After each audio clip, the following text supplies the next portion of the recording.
Okay, this is one of my favorite phoneme segmentation activities.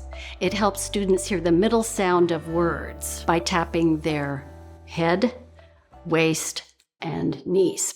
So when children are first beginning to segment the sounds in words, start with a 3-sound word, like bike or cup, and tap your head for the beginning sound, your waist for the middle sound, and then your knees for the end sound. This activity gets kids up and moving around, which for most of our students, that's a really positive thing.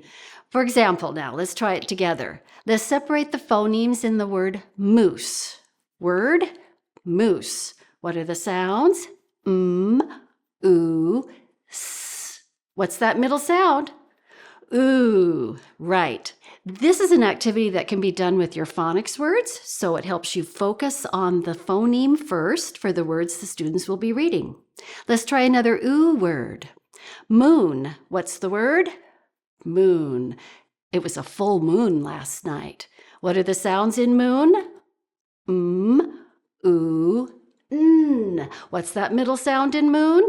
Ooh. Right. That's the sound we're going to be working on this week. Ooh.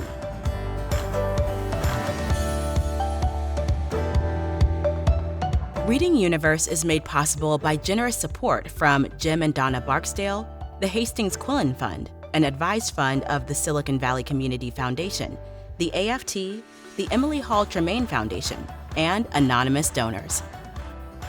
If you enjoyed this video, please subscribe to our YouTube channel at Are You Teaching? Reading Universe is a service of WETA Washington, D.C., the Barksdale Reading Institute, and First Book. This is Reading Universe.